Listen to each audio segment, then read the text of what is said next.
And now I have the pleasure of introducing to you Lauren. Lauren Chipeur is an artist based in Calgary, Alberta, on Treaty 7 territory. She makes sculpture and site-responsive installations that untangle or distill new ways to know things. Her current research uses ceramic materials and processes as a lens to reflect on the parallel, and opposing belief systems about our shared material realities. She has exhibited at galleries and artist-run spaces, including Neural Ground, Fofa Gallery, Push Me Pulu, Forest City Gallery, Embassy Gallery, and Wanusei. Her work has been supported by the Conseil des Arts et des Lettres du Québec, the Alberta Foundation for the Arts, Calgary Arts Development, and the Canada Council for the Arts. She graduated with an MFA from Concordia University in 2019, and since then has spent time as an artist in residence at Medalta in Medicine Hat. And Lauren, I'll let you take it away. Okay. I guess I kind of wanted to start the talk by kind of letting you know what you're looking at. So contained within the show is 516 8.5 by 11 pieces of like excess waste documents that I dipped in porcelain slip and fired in a gas kiln. And the 516 pages is also known as a perfect ream, and that amount accounts for the inevitable waste that happens in the handling and printing process, like traditionally with like traditional printing where people are constantly kind of handling these reams of paper. So I just kind of was drawn to that amount as having such a deep relationship to like the human hand. So I set out on this project of making 516 of these. They exist in different forms of, some of them are still intact, some of them are like, have become shards. And what you're seeing inside of the paper is actually, in the firing process, the carbon content of the paper burns away, and what is left behind is kind of the elemental materiality of the paper. So in most cases, there's going to be either chalk or kaolin clay, which is the same clay that's in porcelain, inside, like encased in the paper, because the elements like don't burn away in the same way like the cellulose part of the paper does. And then in the pieces that you're seeing this kind of rust color, that's actually iron oxide that's in the ink, prints onto the page through this kind of magnetic process in a printer that uses toner. And so, like for example, in this one, there's this directions on how to wash your hands. And so you're like, ceramicists actually use this to like decal pottery, but in this case, it's just what was on the piece of the paper. Anyways, so this was actually my thesis work, and originally I was making this work because I was living with my sister at the time in Montreal, and she had just recently been in a car accident and had to use a wheelchair, and I was we were like living together, and she was like adapting to this new situation. And what came along with that was like a lot of paperwork and like paperwork regulating parts of your life that, you know, for some people we are like, you know, sometimes being regulated, but I think for her and lots of other different people in the world, their life is much more regulated by like what you're like getting permission to just live your life. And so I started collecting all these documents that we constantly just had around. And so I think like a lot of these documents, there's like government, like Quebec little headings, or, you know, my own personal documents, like tax forms, or just like ephemera that I think in some cases is like an excess material, and then sometimes also these pieces of paper perform some sort of gatekeeping or you know, anyways.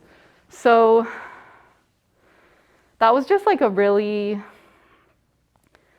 I think that the papers were allowing me to process this feeling of really having the systems that she was living within, and then extrapolating from that I was also living within, either through her or my own systems that I'm being regulated within. Just like processing how present they are, I guess, or yeah, all this to say, that was where this all started. Then it kind of took on a life of its own, and I started to learn about, I think, the ceramic process. Like, I think this was like my first major project that I had done with ceramics, and also things about the world that maybe I didn't know that there was clay and paper actually until I did this, and I didn't know that there was iron and ink until I did this project. And so that's basically what you're seeing. And then this, I kind of just wanted to share about this piece of paper, because I think it like doesn't make sense with the other paper. So I actually just have had a long-term kind of romance with the Financial Times newspaper, just like the color of it being pink. So it's just been always kind of present in my mind, and I really wanted a roll of that newsprint, and I kind of tried so many ways to get it, like emailing the Financial Times, which of course didn't work. Then I just kind of one day was like, you know what, I should like investigate deeper. And I looked at the geotag of the office of the Financial Times in New York City, and then was like DMing employees of the company. And then one of them actually responded and got the printing press to send this to me in Montreal. So I then got this, I think 2017 or 18. I've just been like carrying it around with me back and forth. Like, I moved back to Calgary, I brought all these papers, I brought that with me. And in the same way that I kind of learned the history of paper through this project, I then went on to learn like the history of this paper, which is actually that it's pink because of originally it was made with this iron-rich kaolin clay, the newsprint was, and it was like unbleached. And they were kind of saving money and making an identity for themselves with this color. So it kind of became really strange to me that the iron was reappearing to me in this paper. I mean, this paper is synthetically printed pink, but historically was pink from the iron. Anyways, so all this to say, I think that it really describes the logic of how I ended up installing this show here. And when I installed it for my thesis, it was very in the academic institution, and there was like a chalkboard and all this kind of like ephemera of that place. So to in this new context, to reinstall it, I wanted to take what was going on in the paper materially and kind of allow that to create a logic for the other choices in the space. So the iron from the paper becomes present in like the rust on the steel, or the like historical iron in the paper, or the black paint on the boxes, which is actually like an iron particled paint so it can rust. And in other ways, there's like the chalk reappears throughout the space, and then other kind of like everyday materiality, like the filing cabinet and the plastic bags. I don't know. So this kind of logic allowed me to make decisions that could separate the work from the institution where I had originally seen it within. And I think,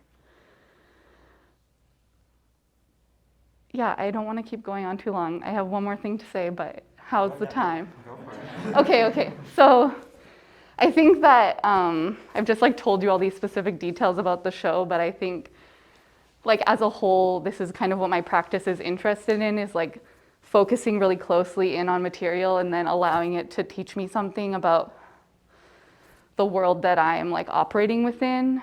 And in like a wide, I think if you like look at a piece of paper, it like seems really simple and I'm like learning about how it's made, but then you start to think about all this kind of industrial extraction and mines that have to exist in order for the paper to be made. And they're like searching for the most pure white kaolin clay or pure white chalk. And then they're finding the iron and they're getting all these materials together and then inventing this whole ritualistic system where the materials meet again in the printed page. And I think I just find that really like poetic and also really moving, but on the other side, like really, I don't know what the word is, but funny but scary also. Like that we put all this stuff into this really like controlled condition for this piece of paper to have this printed thing, and it can be both like extremely powerful and also it can be really meaningless. And like the page operates in both of those worlds, and it's all because of like those hands like holding the paper like us, you know, the perfect ream, like those outside pages where the like humans interacting with it. Anyways, I think that's where I'm gonna stop. Great, thank you. That was extremely interesting, and I have a lot of questions. Okay. Some general, some specific. Also, this is your time also to ponder on your questions, and I'll pass the mic once I've had my turn. I'm wondering about, so there's like a stack of pages on the beams of the table, which are the only ones I think that are glossy. Mm-hmm. Was there like a reason for that? Were they like a test pile or? I didn't do tests. I was like, I'm doing the 516, and those are actually just, sometimes they were breaking and I had tried to repair them, and those were like some early repairs with resin, and then I was like, I don't want to repair these with resin, so they're part of the group and they're very like strong, but any of the other repairs I actually made with white glue. Okay. Because they break sometimes, so yeah. Yeah, speaking of breaking, there are like a couple, like this bag has like a couple broken pieces inside of it. There's like a trash can in the back corner that has some broken pieces, as well as the filing cabinet. Mm-hmm. So yeah, I'm just interested in this process of like keeping the broken materials and like giving them a narrative in the space, like especially with, it might be hard to see if you're standing, but there is this kind of like yellow sort of like stain emerging from the bag. And there's also a similar one too with the garbage can. But yeah, if you just want to talk about the sort of like, if there was a narrative process behind that, or like your process in keeping the like detritus from the work. I was actually talking with some friends about this during the week, and they were just pointing out to me how absurd it is that I took this thing that's already, we all have our like, you know, file folders of paper that we carry everywhere, like, oh, I better don't get rid of this like thing that might get me my passport someday or whatever. And then I like made them really fragile and big, and then I like had to move them all around Montreal, and then I moved back to Calgary, brought them all with me, and then I had to bring them all the way back here, only to then send them back again. So I think I don't know if that's like a narrative, but I think it like speaks to this, the weight of these things, or maybe it's like exaggerating the weight of these things in a material way, but maybe not in like an emotional or psychological way. And in terms of like those moments, I love those moments of those leaks, but I have to admit that they kind of happened by chance, because I don't know how transparent I should be about this, but Roxanne and I kind of redid the whole show on Thursday, starting at 1 p.m. and we moved everything around, and this was like, these residues were like left behind by the old installation of the work. So yeah, that's where they came from. So maybe in the life story of the work, they have a special relationship, but they were kind of accidental. Or they were like a surprise opportunity. But I think there's a lot of that in your work also. I definitely follow the surprise opportunity I'm like, my like senses are open to what could happen, I guess. Yeah, I really love that, and I think that my parents would also describe me as a surprise opportunity.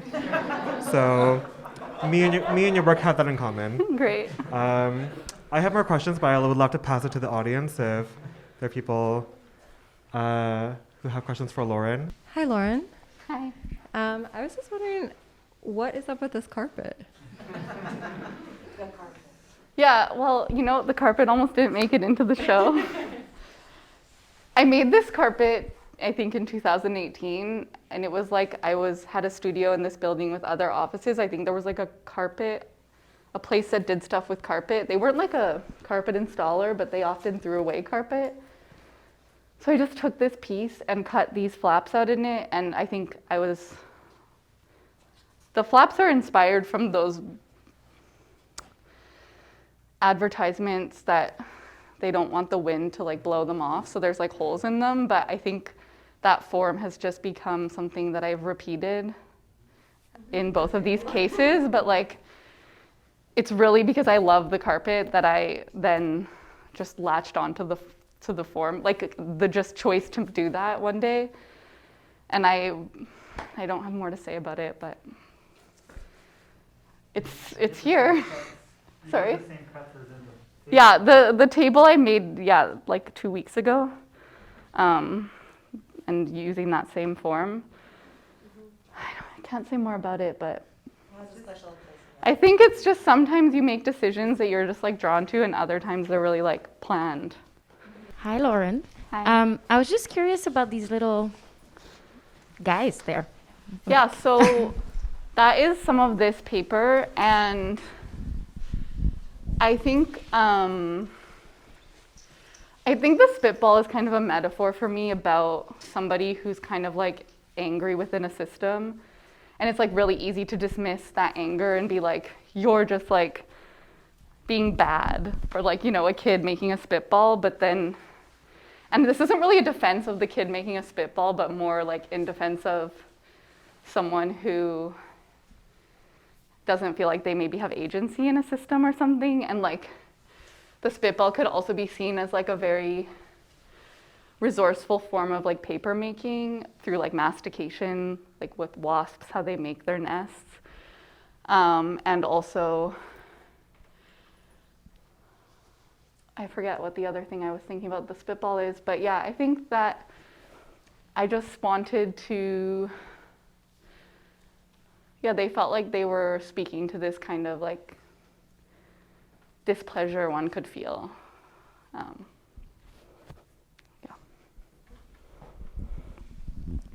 Thanks, Lauren. If there are no more questions, I have one last one to end us off. After working with these very delicate 516 pages, has this changed your relationship to paper in your daily life? I mean, in a sense, because I'm like, ooh, what would that look like if I fired it in porcelain? Because like so much weird stuff happens in the firing process and you get marks you don't expect. But I think that I already, like, in a sense, I think seeing the work now, like the way I was feeling when I made it was super intense and like acute. And now I think I'm like more distant from it. So I kind of just see them as, I'm not sure if I changed my relationship, because I think the relationship I had maybe pre-existed the work. Okay. But yeah. Amazing. Well, thank you so much, Lauren, for talking to us. Thanks for listening.